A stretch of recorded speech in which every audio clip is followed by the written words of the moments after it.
Hi, and welcome to Bloody Good Reads. This week we have an author of many genres.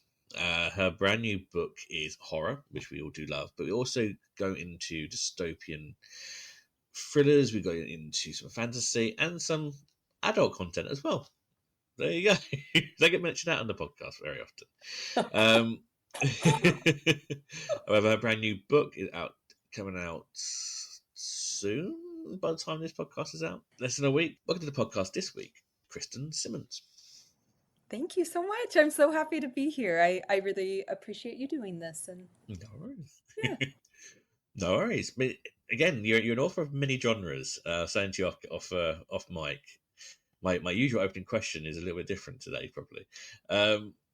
So, what we'd like to do here on Bloody Good Reads is force authors to pick 3 books that they love, because I'm a bastard and it's a horrible, horrible, horrible thing to get people to do.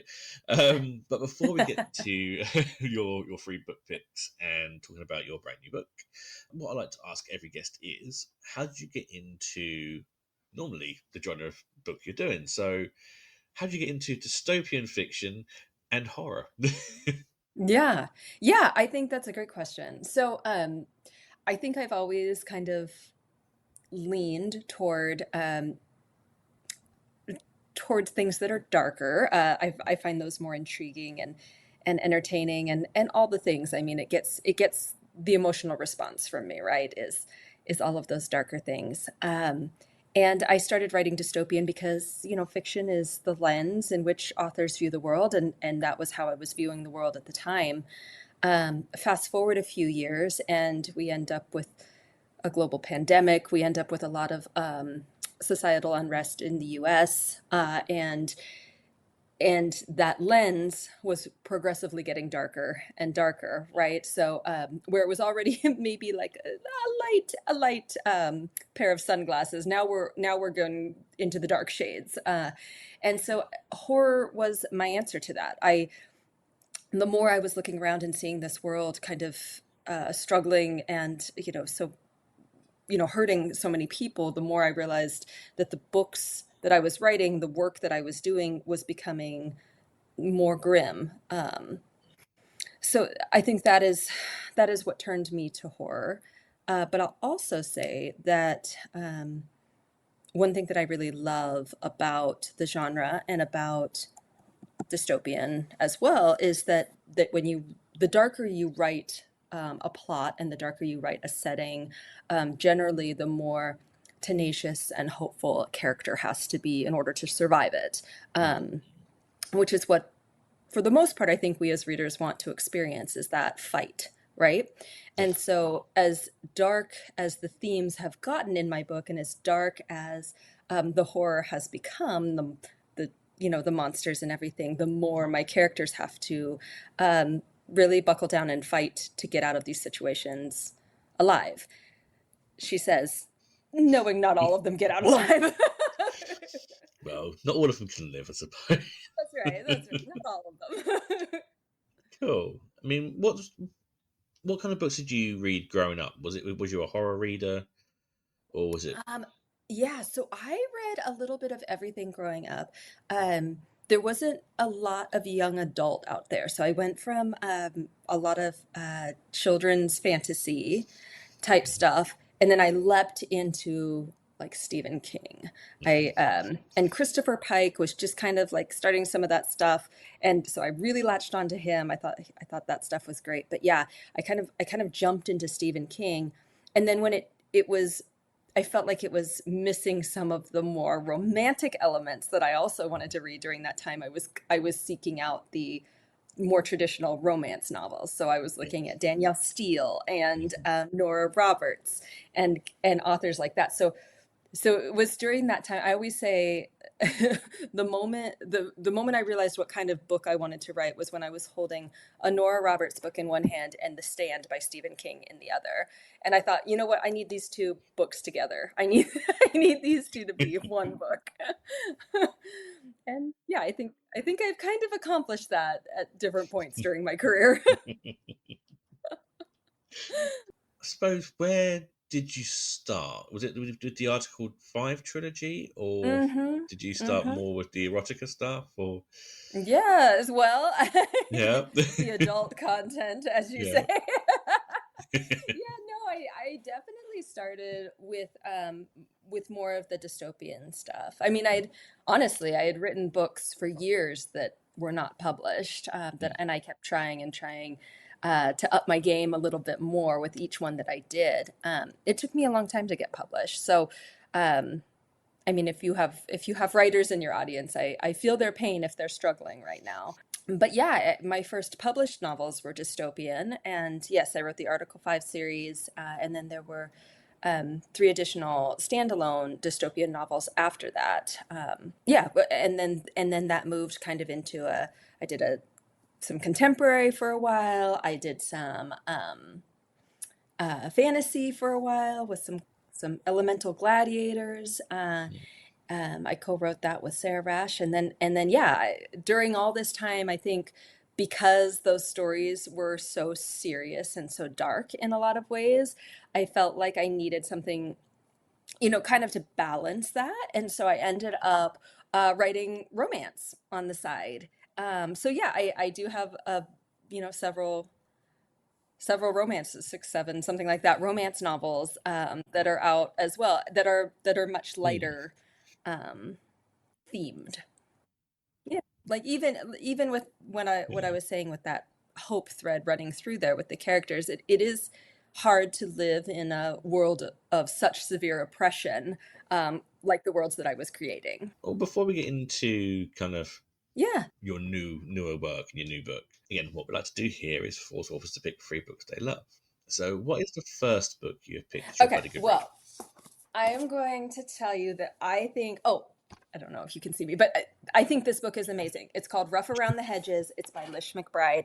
It's so good. This is it's it's called an uncanny romance novel. That's the series title, and I feel like it fits this series so well. This is a group of friends that have the most hilarious found family friend group um, that you'll find, and they're full of werewolves and witches, and like everybody has some kind of secret power that's coming out through the course of this book, and it's Yeah. just handled so hilariously, and in very heartfelt ways as well. So this is a romance. I think it's definitely a bloody good read. I think it's so good. And like I said, just funny, just witty, great Mm. banter, so funny. I love it. I love it, love it, love it. And again, it kind of mixes in with the romance, a little bit of horror, a little bit Yes. of comedy. So it's a Yes. nice blend. So There's such a fine line between comedy and horror, right? And I think that, um, I've read things that say that it elicits a similar response, physiological response in your body to, the ability to feel fear and the ability to feel, humor. And so I think that that's why horror often incorporates so much comedy, is because we're always kind of like treading that line. Is this terrifying or is this hilarious? Our bodies can't really tell the difference sometimes. Um, yeah, and I think Lish McBride captures that well in this book. brilliant, really good choice. We don't get a lot of kind of romance comedy on here, so it's nice to Yeah, have something different, yeah. which is nice. Um, so before we talk about your brand new book, your first horror novel that you kind of had out was 2023, if I'm Hmm, right hmm. on dates, and that was Find Him Where You Left Him, which is goes into a bit of my kind of what I like, a little bit more of the Japanese style with Yeah. the yokai and bits. So tell us a little bit about the book and kind of where your kind of inspiration came from. Yes. Okay. Find Him Where You Left Him Dead is a story of five friends who go into a cave, hanging out after school one day, decide they're going to, get in some trouble. They go into a cave, but only four come out. And now, years later, that missing friend is back to hunt them and to tell them he still might be out there, but they have got to finish the game that they started years and years ago. So, this friend group that was once so tight knit has gone all different directions based on what happened, which we don't totally know right off the bat, what happened in that cave that night. And So as they realize that the only way that they're going to get their friend who's been missing back, and the only way that they're going to survive the night, is to come back together, they have to kind of resolve all of these really big things that have happened between them. And they all have to do it in Japanese hell.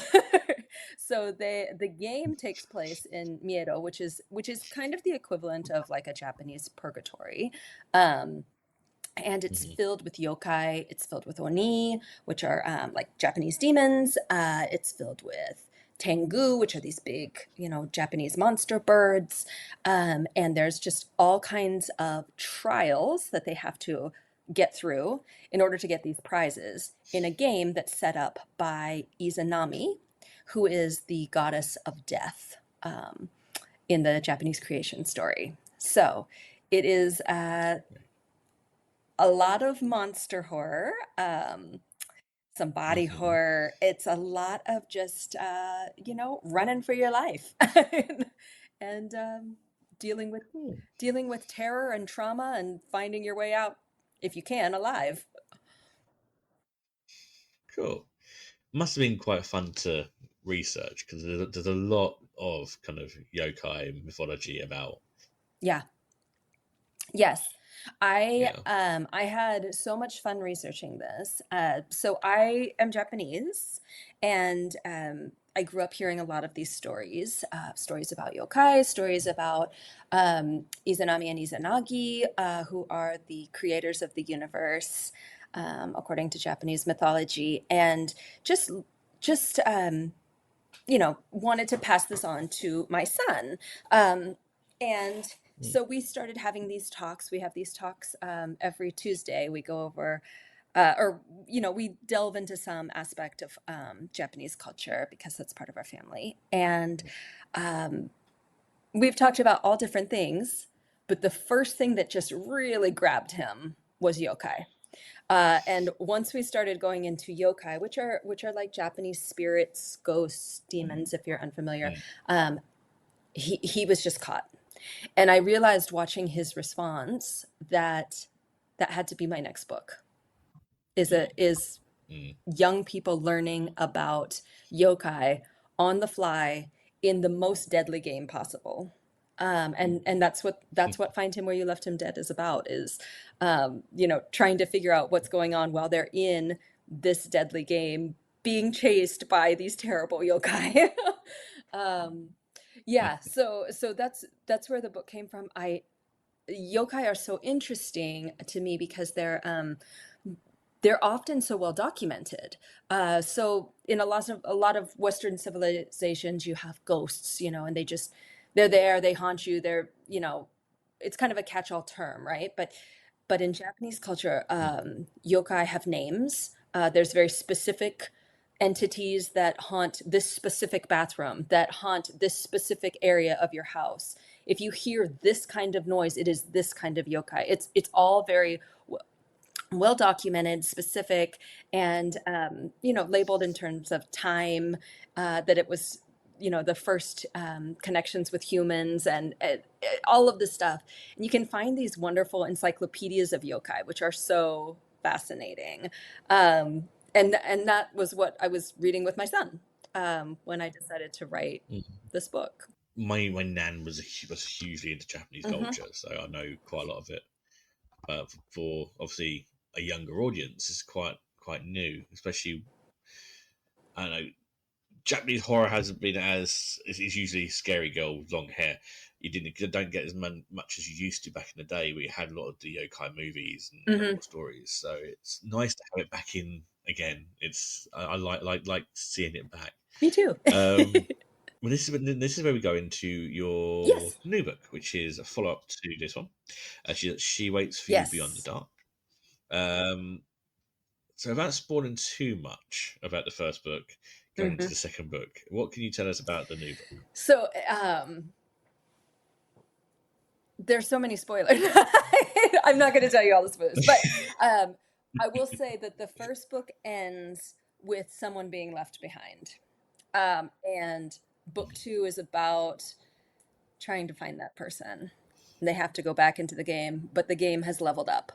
Um, So the bosses are badder. The trials are more intense and severe. And remember how I said they went to the equivalent of purgatory before? Now they're actually going to Jigoku, which is uh, like a Japanese Buddhist hell. So they're in a much worse place, doing much worse Mm-hmm. things, and encountering many, many terrible, terrible entities while they're there, um, trying to figure out how to get through alive.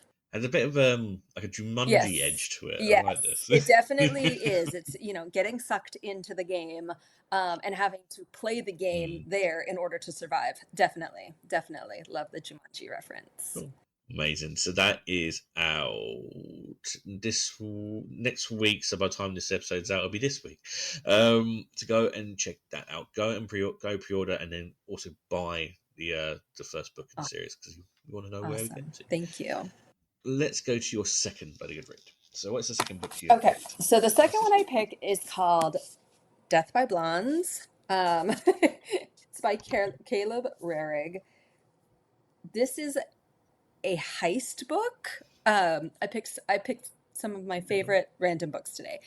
This is a heist book That's fun. about a team of drag queens that yeah, is performing all these heists around different areas and doing crime and getting in trouble, and in the process also being very, very clever and easy to root for. Another found Oh, family situation, another group of people that you really want to see succeed even while they're doing bad things.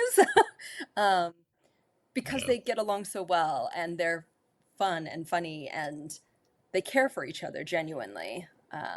Like an oddball family kind Yes. of a thing. It's kind of Yes. like yeah, Yeah, so yeah. this is a theme Cool. that I really like in books, and that I've written into my own book. So Find Him Where You Left Him Dead and She Waits for You Beyond the Dark. Like I said, it's a story about five friends, but those books, they also have rotating points of view. So you're getting the point of view of all of the friends while you're going through the deadly games. So yeah, the books that I have picked also reflect that same situation of finding these people that are meant to be your family and you know dealing with the stuff that comes up and solving them. So you have all these like kind of big character issues that you get to play with while under extreme pressure. And that's just a theme that I Mm. love so much in books. Cool. So that's another really good choice. And again, these are different choices. I'm liking this year. I've had a lot of authors bringing up a lot of new Yeah. different titles. It's not all Stephen King, so it's Yeah. always good. My nemesis for some reason. Oh, is it? So, what is your next step? So, are you going to be going deeper into this world, or are you looking to do something a bit I am different? Horror, I thriller? am doing something a bit different. Yeah, I have something Okay. that hasn't been announced yet, but I will tell you, I'm really excited about it. It has to do with my family's history. Um, uh, like I said, I'm Japanese, and in the U.S. during World War II, many Japanese were interned in relocation camps, and my great grandmother was one of them, and so I've written her story, but I've done it in a fantasy with in a fantasy retelling of her story, and it's including a Yeah. lot of similar things that I've been talking about today. So we're talking about yokai, we're talking about oni, we're talking about a lot of Japanese um, myths and legends coming to life under the frame of this really horrible war, and what it meant to her, what it did to her. Cool. Very, very Yeah, interesting way of yeah. doing it. And like you So said earlier, yeah, I'm kind of it's all kind over the of place. So I love to write what is, getting me at the time, and yeah, that's it. brilliant. So let's go to your third and Okay. final pick. They want to see what you've written Okay. on it now. So let's your third bloody Okay. good read. Because I am being such a person of contradictions today because I'm bringing on these books, my books, which are so dark and yeah, monsters ripping people apart. And then I am telling you that my bloody good reads are The House in the Cerulean Sea, which is just like the most lighthearted, wonderful book, because it is about these supernatural children that live in this home that and are visited by this social worker, the equivalent of a social worker, who's meant to kind of decide whether or not they belong in this home and whether or not they're safe in this home. And one of the kids just might be Lucifer, and like, there's all sorts of shenanigans that ensue, and it's much more lighthearted, and it's fun. And like I said before, when I write these deep, dark things, sometimes the things that I need to read need to be out of genre and need to kind of take me to a different headspace so that I can dip back in with fresh eyes into the darkness. Yeah. No, I get that. Yeah. I'm on a bit of a horror break at the moment myself, so I What get it. are After a you while, what you need a what are bit of you into right now? What are you reading right now? I'm reading Penance by Eliza Okay. Clark, which is a bit more of a thriller, but it's kind of about a girl who was murdered by her friends. It's still kind of dark, but it's not dark, no, megally dark. And it's kind of a investigative journalist going into the story behind it, of like what really happened that day. It's really good. Her work's really good. She had a book called Boy Parts, which was out a few years back, which was very dark, but not particularly horror, but it's more kind of like a thrillery kind of a oh my gosh. So I flip between crime, thriller, and horror. So I've got one for you, Mark. Yeah. I have read an early copy of this book that's coming out this summer, and I can tell you because it's all set, it's all rolling, it's coming out, it's already been announced and everything. But it's called The Farmhouse, and it's by Chelsea Conrad, and it is so good. It's a thriller, but it's a woman who a woman and her husband who moved to this middle of nowhere farmhouse with a barn nearby, and these weird things start happening, and you can't really place why they're happening, or if it's in her mind, or if she's being gaslighted, or like, I don't know. There's these weird things, but there's this super cool angle in it where she goes running every day, and she runs to the barn, and she keeps a running log and counts her steps, and it's different every day. So sometimes the barn is super close, and sometimes it's far away, and it's wild. This book is wild. It's so good. like a hint of Yes, there's supernatural, but you're something not sure if going it is on and you supernatural. don't know what it is. It's really good. It's really good thriller. One of my favorite authors. He writes a lot of kind of thrillers which have a supernatural edge to it, but you're never sure if it is supernatural as well. There's a book called Deity, which I will always suggest. And he's got another one called Demon, which is very similar. Not as good as Deity, but it's still a really good read. But I recommend them ones. It's Matt Wesel. I'm going to say his name wrong now. Matt Weselowski. It's all done in a podcast form. So each chapter, he's interviewing a different person. So it's called 6 Stories. So we'll talk to each person, 6 people, about this one case. Yes. It's really good. I highly recommend. I love that. Not light, but yeah. No. Other than that, I mean, I'm a girl dad, so I got a lot of other books that I have to read. I understand that. That's my light. I do follow that. Yes, I get it. A lot of ponies, a lot of unicorns. Anyway, you gotta mix in the darkness when you can. Oh yeah, I get it. Oh, brilliant. So again, that is your brand new book. I forget the name up again because I'm awful at that. She Waits for You Beyond the Dark, and that comes out March 11th. So again, by the time this podcast is out, it should be out because I'm quite behind on it. So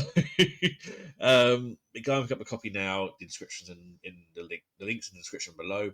To go click it, go and order, and go and order the previous book as well to catch up on what's been going on in the story. Thank you for coming on the podcast this week. Oh my gosh, thank you. Where can people find you if you'd like to? Well, I don't always like to be found. No, you can definitely find me on Instagram. I am at Kristen Writes, so it's KRIS10 Writes, WRITES. You can find me there. I am still on Facebook under author Kristen Simmons, or you can find my website, which is KristenSimmonsBooks.com, and that's KristenSimmons books.com. Cool. I'll put all the links in the Thank description you. below as well. Thank you. So again, thank you to Kristen for coming on the Yeah. podcast this week. We have a lot of authors booked in. Too many probably for me to handle, but we'll get them recorded. We've got quite a lot coming up in the next few weeks, so do keep listening. As always, a huge shout out to our sponsor, Abominable Book Club. They're the UK's biggest and best horror and thriller book box service, bringing a wonderful haunted bookshop straight to your door each month.